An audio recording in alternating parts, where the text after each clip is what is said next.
Salam əziz dostlar, bir biabırçılıq haqqında danışmaq istəyirəm. Yəqin ki, sizin də qarşınıza çıxıb. İndi dostlar yəqin o videonu buraya yerləşdiriblər və yaxud da yerləşdirəcəklər.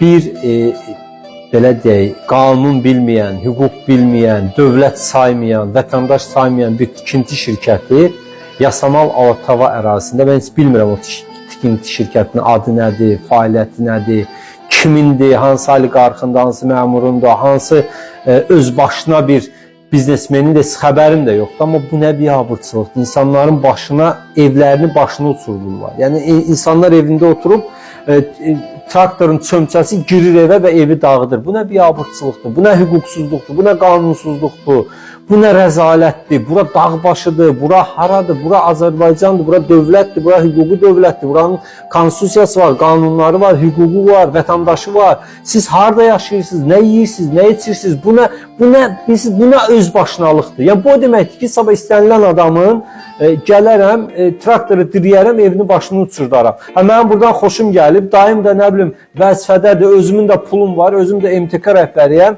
evi başınıza uçurdaram, buradan 16 mərtəbə, 20 mərtəbə, 25 mərtəbə göbələk kimi ev tikib istədiyim baha qiymətə də sizə sataram. Bu nə biabırçı, bu nə rəzalətdir? Hani bu dövlətin hüquq mühafizə orqanları, prokurorluq harada baxır, hüquq mühafizə orqanları hara baxır, Fövqəladə Hallar Nazirliyi hara baxır? Özgə vaxtı iki daşı üst-üstə qoyanda icra hakimiyyətindən gəlirlər, Fövqəladə Hallar Nazirliyindən gəlirlər, Azərsudan gəlirlər, Azərişıqdan gəlirlər. Yəni dövlətin bir qurumu qalmır ki, gəlib deməsin ki, sən burada tikinti edirsən, pəncərələrin yönünü dəyişirsən, iki dənə daş üstə qoymusan. Şəhərin mərkəzində vətəndaşların qışqırığı, fəryadı göyə qalxır, heç kimin vecinə deyil. Və traktor elə rahatlıqla dağıdır ki, elə bir arxayınçiliklə dağıdır ki, baxın, burada prokurorluğa səslənirəm mən. Burada mən çaşıb bir söz desəm, haqqımda 3 dənə cinayət işi açarsınız. Çaşıb yolda pişiyin quyruğunu tapdalasam, 50 dənə cinayət işi açarsınız. Hara baxırsınız siz? Bu nədir bu? Yəni bu dövlət ancaq pulluların, varlıların, dayı olanların, oliqarxların mı dövlətidir? Mən o vətəndaşları şəxsən tanımıram, heç mənə müraciət də eləməyiblər. O MTK-nın adını da bilmirəm, kimə məxsusdur, onu da bilmirəm. Hansı oliqarxındır, hansı məmurundur, hansı nə bilim təhqir eləmək istəmirəm. Belə olmaz axı. İnsanlar evində oturublar, obyektdə, evdində, hər nədirsə. Evin içində adam ola ev dağıtmaq hansı qanunda var? Lap tutaq ki, sən o evin pulunu vermirsən, tutaq ki, sənindir, hansı ki, sənin də deyil. Sən insanlarla razılaşdırmamış, eləməmiş, sən pul qazanacaqsan deyə insanlar küçələrdə yaşamalıdır. Bu, hara bax, hansı qanunda yazıb ki, insanlar evin içində olurlar, onların həyat və sağlamlığına təhdid yaradasan, evləri başını uçurdasan. Əgər sənin hüquqi sənədlər səndədirsə, mülkiyyət sənindirsə, polisə müraciət elə, polis gəlsin vətəndaşları evdən çıxartsın, sonra sök.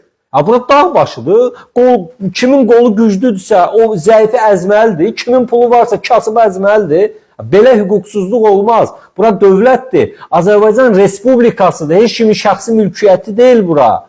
Kim olur olsun. Baxın, mən bilmirəm o MTK-nın adı nədir. İndi xəbər portallarında yayılıb, amma MTK-nın adı verilmir. Bu da ikinci bir sualdır ki, niyə MTK-nın adını yazmırsınız? Kimə məxsusdur, niyə yazmırsınız? O xanımların harayı orada sizə heç mi yəni vicdanınıza toxunmur? Hər birimizin başına gələ biləcək hadisələrdir. O xanımlar hər birimizin anamız, bacımız, xalamız qızı, nənəmiz, bibimiz ola bilər.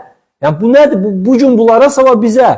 Mən buradan Respublika prokurorluğuna bir partiya rəhbəri kimi, Azərbaycan Respublikasında fəaliyyət göstərən bir partiya rəhbəri kimi səsləniş edirəm, çağırış edirəm. Dərhal o şəxslər tapılmalıdır, onlar barədə cinayət işi açılmalıdır. Həm MTK-nın rəhbərliyi barədə, həm də o traktorun sükan arxasında oturan fərqi yoxdur. İndi deyəcəklər, onun nə günahı var? Necə nə günahı var? Ona indi orada 5 manat maaş alır deyə, pulsuz, haqsız, hüquqsuz gedib deyəcəklər ki, ged onu dağıdacaq, bunu dağıdacaq. Desin ki, qardaş, sən mənə burada 5 manat maaş versən, mən sənin qanunsuz tapşırıqlarını icra eləmək məcburiyyətində deyiləm. Yəni, bütün Azərbaycanın bu MTK-lar, bu tikinti şirkətləri girov götürüb, qardaş. Bütün Bakını girov götürüblər. İmkanları olsa deyərlər ki, çıxın rəddə olun, gedin Bakıdan, biz buradan pul qazanaq.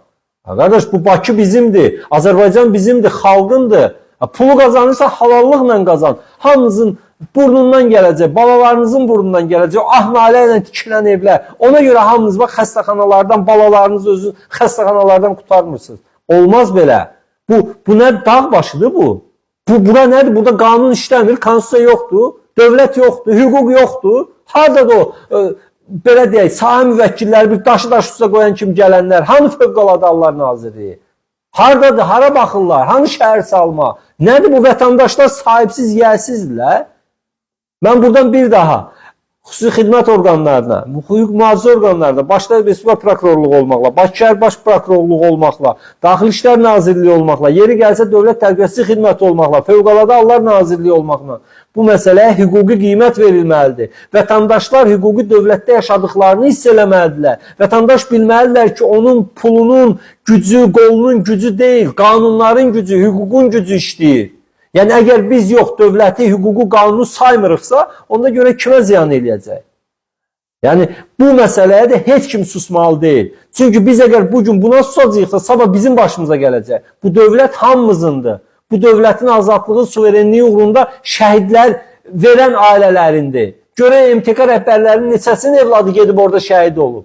Lap şəhid olmayıb, qardaş, sən bu nədir? Bu gəlib cəmaatın evini başına necə yıxarsan? Sənə hüququ kim verib? Sən bu gücü hardan almışsan? Sən bu arxainçiliyi hardan almışsan? Sən kimə güvənirsən?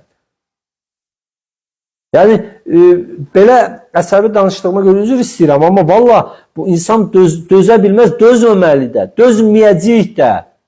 Biz sona qədər bu məsələnin üzərində duracaq. Əgər Respublika Prokurorluğu və aidiyyatı qurumlar aidiyyatı işlər görməsə, biz onlar barədə də aidiyyatı qurumlara şikayətlərimizi yazacağıq. Vətəndaş sahibsiz deyil, vətəndaş yiyəsiz deyil. Bu vətəndaşın sahibi dövlətdir, dövlət, oliqarxlar deyil, para babaları deyil, papanın gül babaları deyil. Təşəkkür edirəm, sağ olun, özünüzdən müğayət olun, mümkündürsə əgər.